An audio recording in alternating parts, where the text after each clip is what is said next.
Halo, Yuno di sini. Welcome to Mystery Channel. Buat kalian yang baru join dan juga yang suka sama videoku, jangan lupa like, comment, dan subscribe. Soalnya biar nggak ketinggalan update dari aku. Karena aku bakal ngebahas kasus-kasus yang sangat mengerikan.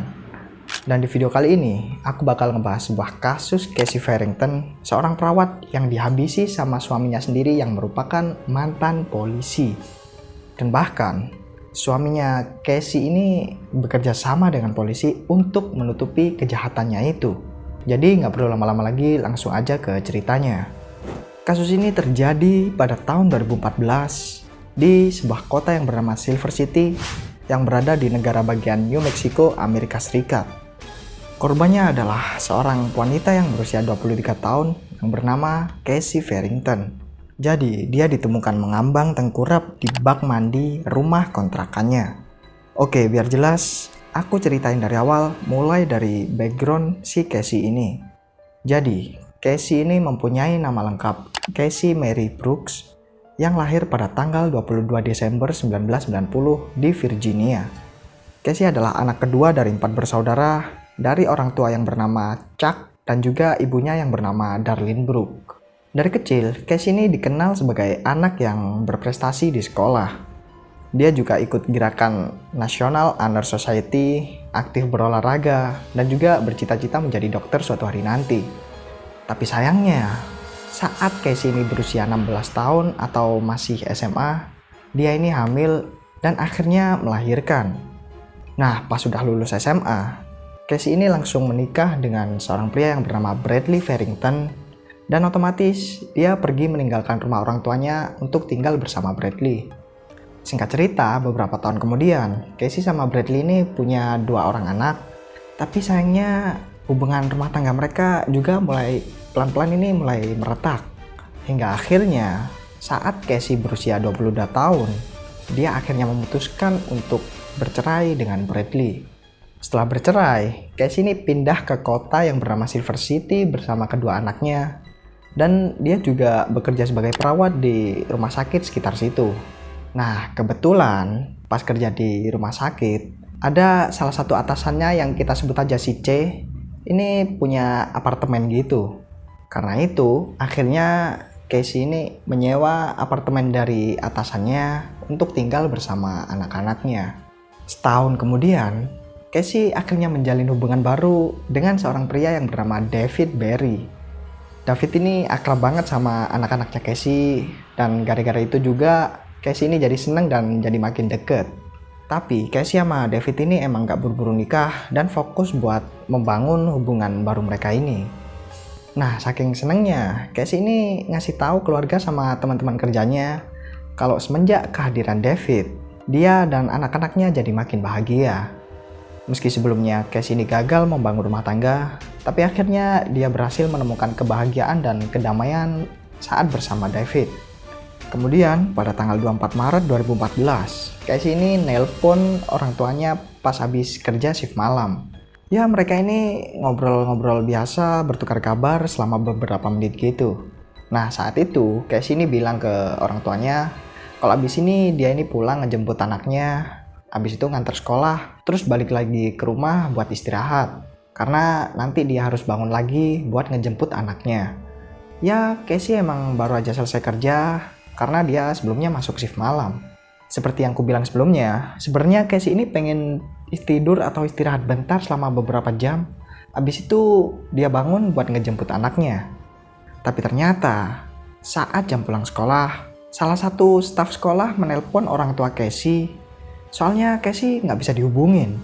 Padahal saat itu anak-anak Casey udah selesai sekolah, tapi masih belum dijemput, nggak kayak biasanya gitu. Ngedenger itu, ibu Casey yang bernama Darlene langsung nelpon Casey, tapi sayangnya teleponnya ini nggak diangkat-angkat sama Casey.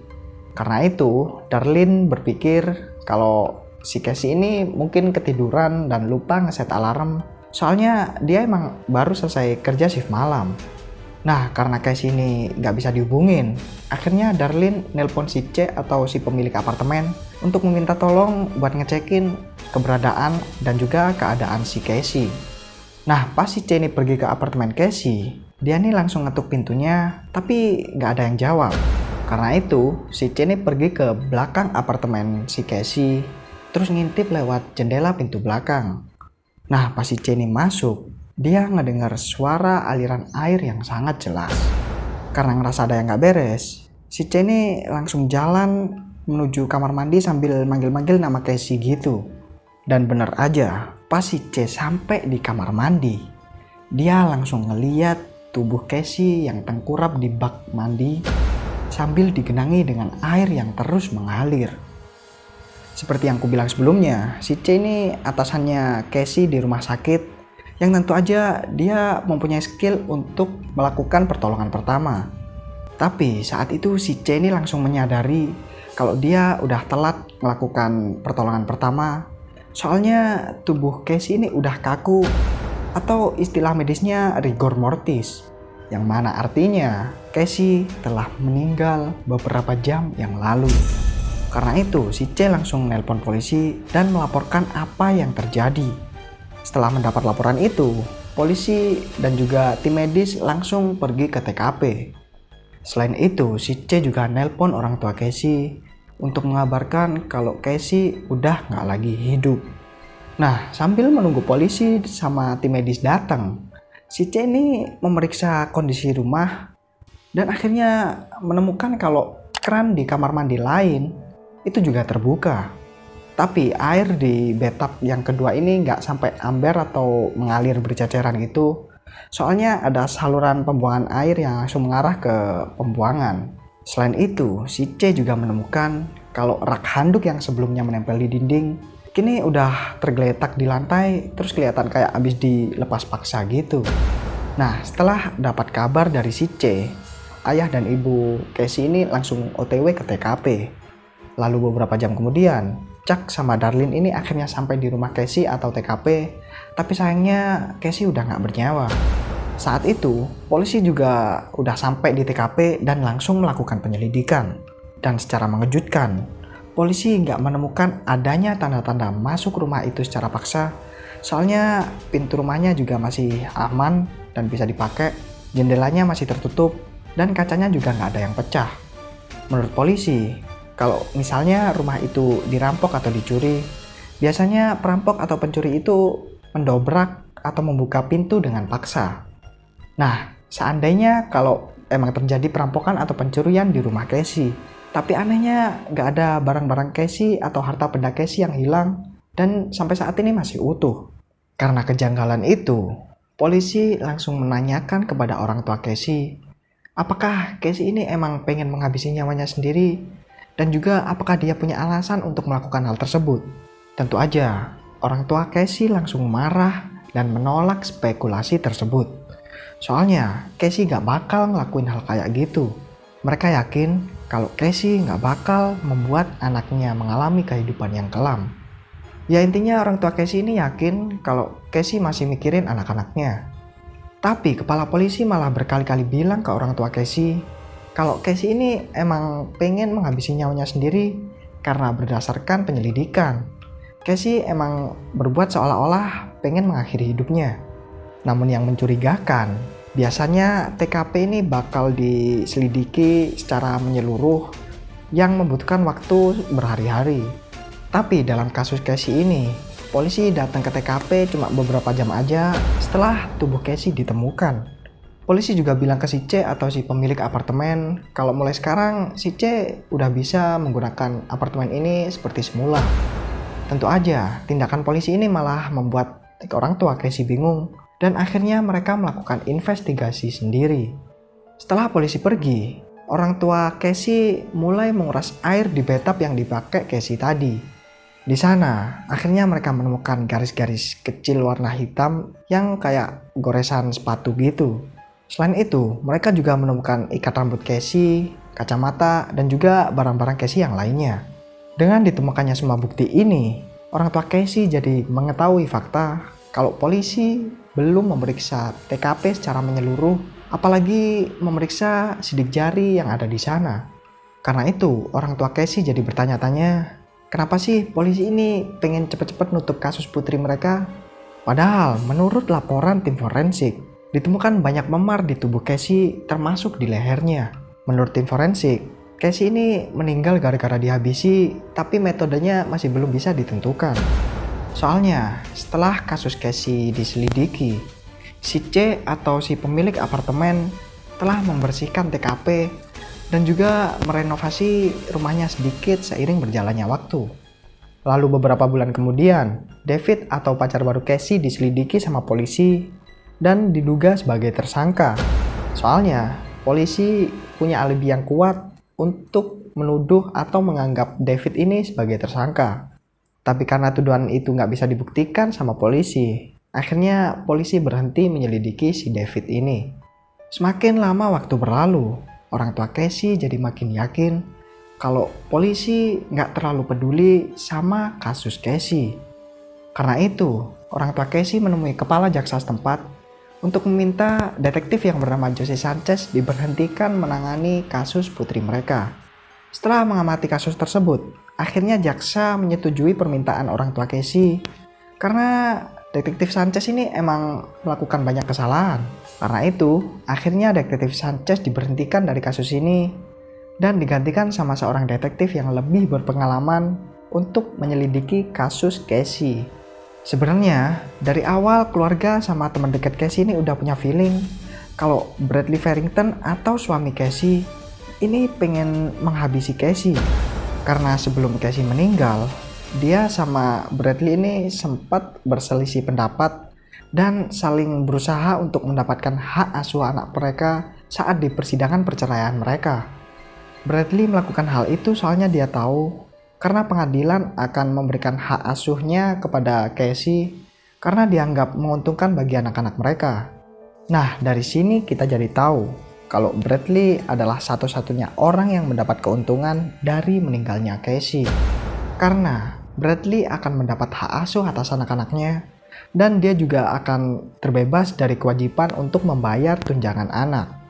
Mungkin kalian juga bertanya-tanya, kenapa Bradley nggak dicurigai sama polisi dan juga kenapa dia nggak dijadikan tersangka dari hari pertama? Kalau menurutku sih ada sesuatu yang ditutup-tutupin sama polisi. Nah parahnya nih, semua polisi ini ngaku kalau Bradley nggak dijadikan tersangka dari hari pertama soalnya dia pernah bekerja di kantor kepolisian Silver City. Selain itu, dia juga punya hubungan baik sama polisi yang datang ke rumah Casey untuk menyelidiki kematiannya. Tapi ada info yang menurutku ini juga cukup penting. Bradley ini keluar atau pensiun dari kantor kepolisian Silver City cuma beberapa bulan sebelum kematian Casey. Nah, karena itu, kalau emang Bradley ini pelakunya, dia ini punya cara dan juga pengetahuan yang diperlukan untuk menghindari kasus ini. Ya, soalnya dia juga emang mantan polisi sih. Bradley ini tahu gimana polisi menyelidiki sebuah kasus dan juga dia tahu bagaimana cara menghilangkan bukti.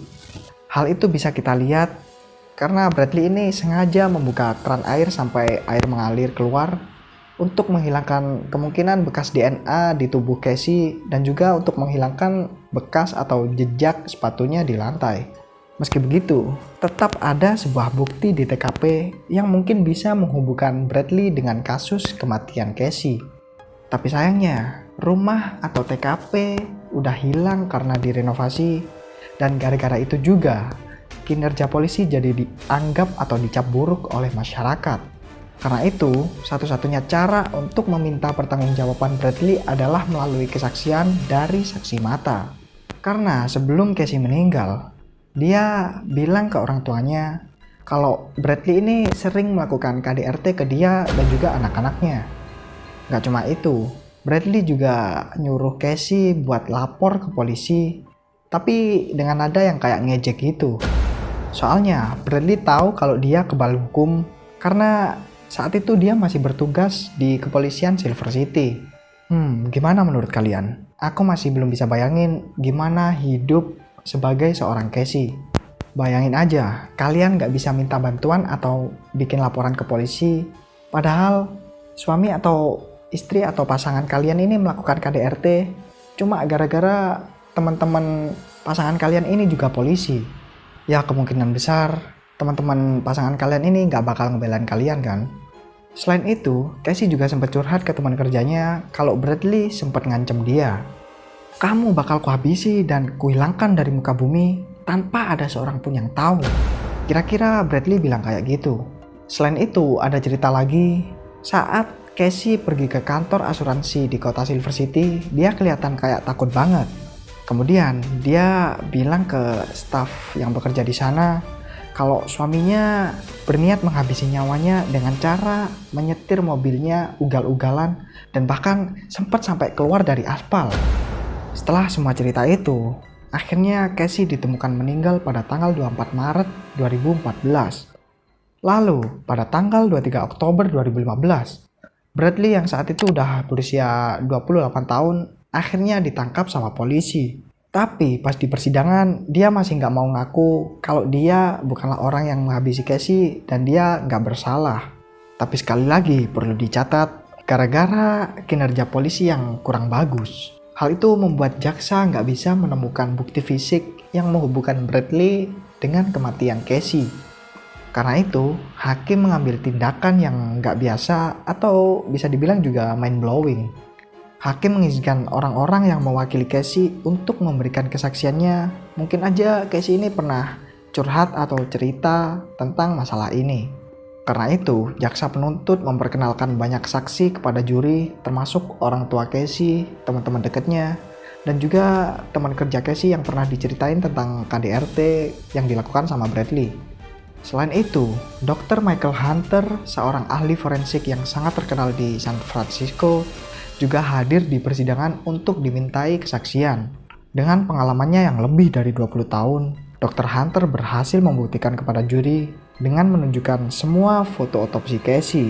Berdasarkan luka di leher Casey, mungkin dia meninggal gara-gara dicekik karena ada bekas luka di leher Casey.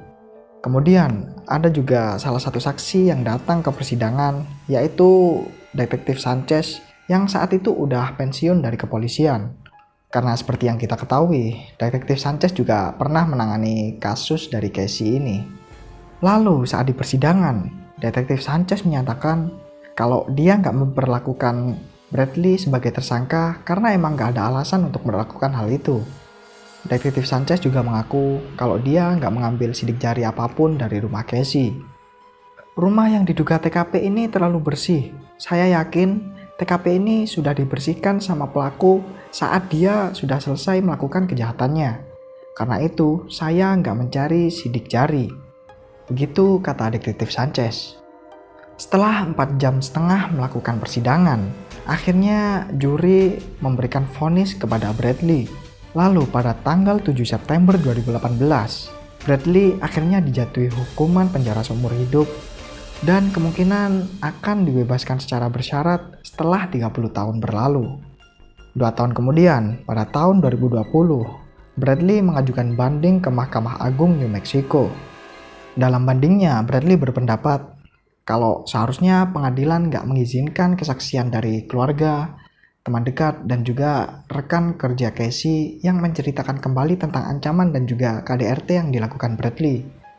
Karena menurut Bradley, hal itu nggak bisa dibuktikan dan menjadi isu yang belum tentu kebenarannya. Tapi, Mahkamah Agung New Mexico menolak banding dari Bradley karena mereka mendapat cukup bukti untuk tetap melanjutkan hukuman dari Bradley. Selain itu, persidangan itu juga menolak gugatan hukum dari Bradley kepada orang-orang yang diizinkan memberikan kesaksiannya kepada pengadilan sebelumnya, kayak keluarga, teman dekat, atau teman kerja Casey. Kemudian, pengadilan juga memutuskan hak asuh kedua anaknya, tapi keputusannya agak aneh. Yang mana, sekarang anak-anak Casey dan Bradley ini tinggal di rumah orang tua Bradley, dan juga mereka diminta untuk menjaga kontak dari orang tua Casey seminimal mungkin. Ya emang agak aneh sih. Padahal yang salah kan Bradley. Kenapa mereka harus tinggal sama orang tuanya Bradley? Dan juga mereka juga gak diperbolehin kontak sama orang tua Casey. Oke, sekian dulu ceritanya. Dan itulah rangkaian kasus dari Casey Farrington yang dihabisi sama suaminya sendiri yang merupakan mantan seorang polisi. Setelah mempelajari kasus ini, emang secara nggak langsung Bradley ini kerjasama dengan polisi gara-gara Dia pernah kerja di kantor kepolisian Silver City dan teman-temannya juga ada di sana. Nah, menurutku hal ini kurang bagus, soalnya kita sebagai masyarakat kalau bukan minta tolong kepada polisi, terus kita mau minta tolong dan juga minta keadilan kepada siapa lagi? Tapi kalau polisinya kayak di kasus Casey ini, ya jadinya apa hukum di negara ini? Orang penegak hukumnya aja udah gak bener. Tapi apapun itu, semoga di negara kita akan baik-baik saja. Oke, kalau kalian punya kasus lain yang menarik untuk dibahas, silahkan komen di bawah atau DM di sosial media kami. Jangan lupa juga follow sosial media kami dan juga jangan lupa like, komen, dan subscribe biar nggak ketinggalan update dari kami. Sekian dulu ceritanya, see you on the next video.